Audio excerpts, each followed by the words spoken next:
तर स्टुडंट आता आपण बघणार आहोत find the values of discriminant असं सेकंड क्वेश्चन दिलेलं आहे आपल्याला। आणि डिस्क्रिमिनंट काय असतात ते आपण चांगल्या प्रकारे आता शिकलेलो आहोत की डेल्टाने आपण त्याला डिनोट करतो आणि b² - 4ac ची व्हॅल्यू काढायची, त्यालाच आपण डिस्क्रिमिनंट म्हणतो। त्यानंतर आपण नेचर ऑफ रूट सुद्धा बघितलेले होते कसे काढायचे, त्यानंतर त्याच्यावरून ठरवायचं कसं की नेचर ऑफ रूट कसं आहे, रियल, इक्वल आणि इक्वल। तर आता ते सुद्धा आपण आपल्या नेक्स्ट क्वेश्चन मध्ये पाहणार आहोत। तर चला सुरुवात करू आपल्या डिस्क्रिमिनंटला। सो सर्वात अगोदरचे क्वेश्चन आपल्याला दिलेले आहे सेकंड मधला फर्स्ट क्वेश्चन। तर या इक्वेशनचे आपल्याला काय करायचे, पहिले a, b आणि c च्या व्हॅल्यूज लिहून घ्यायच्या। सो आता इथे लिहून घेऊ आपण। a इक्वल्स टू काय बघा, इथे काही नाही म्हणजे 1 आहे, b इक्वल्स टू आहे 7 आणि c इक्वल्स टू आहे -1। सो b² - 4ac ची व्हॅल्यू म्हणजे जे डिस्क्रिमिनंट डेल्टा त्यालाच आपण b² - 4ac असं म्हणतो, इक्वल्स टू राहणार आपला 7² - 4 इंटू a म्हणजे आहे 1 इंटू c म्हणजे आहे -1। सो 7 चा स्क्वेअर असतो 49, मायनस मायनस प्लस होते, 4 1 जा 4 होतो म्हणजे +4, 49 + 4 म्हणजे आपल्याला आन्सर मिळते इथे 53।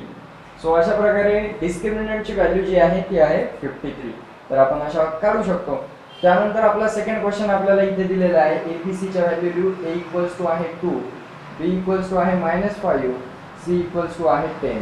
सो परत डेल्टा म्हणजे डिस्क्रिमिनंट इक्वल्स टू डायरेक्ट असंही लिहिलं तरी चालते, b² - 4ac। So b² - 4ac म्हणजे b चा स्क्वेअर -5 चा स्क्वेअर घ्यावा लागेल आपल्याला, -4 × a, a म्हणजे असतो 2 × c, c म्हणजे आहे 10। सो 5 चा स्क्वेअर तो 25, त्यानंतर -4 2 जा 8 आणि 8 10 जा 80। सो 25 - 80 आपला आन्सर काय आहे बघा, 80 मधून 25 इथे आपण मायनस करू शकतो।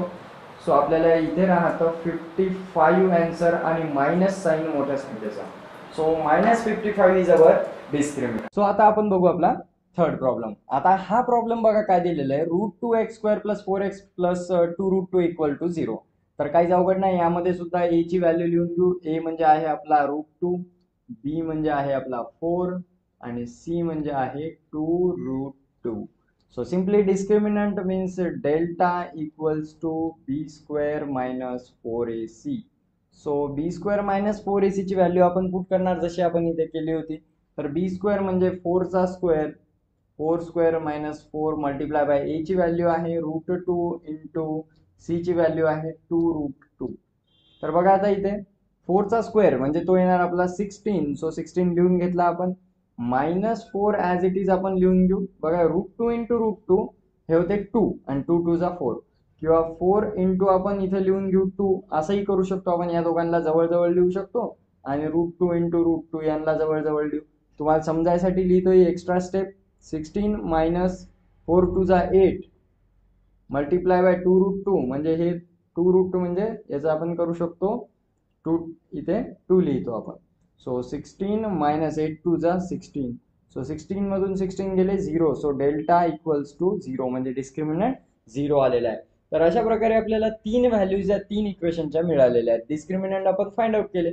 आता नेक्स्ट क्वेश्चन जो आपल्याला दिलेला आहे तो असाच आहे, सिंपली आपल्याला डिस्क्रिमिनंट फाइंड आउट करायचे आणि फक्त एक स्टेप शिल्लक करायची, आणि ती म्हणजे आपल्याला या व्हॅल्यूज वरून ठरवायचं आहे की त्यांचं नेचर ऑफ रूट कसं आहे, रियल आहे, इक्वल आहे, म्हणजे रियल अँड इक्वल आहे का रियल अँड अनइक्वल आहे किंवा नॉट इक्वल आहे। तर ते आता बघा इथे जसं पॉझिटिव्ह आहे, निगेटिव्ह आहे आणि 0 आहे, यावरूनच आपण डिसाईड करतो। तर आता बघू आपला नेक्स्ट क्वेश्चन म्हणजे तुमच्या लक्षात येईल।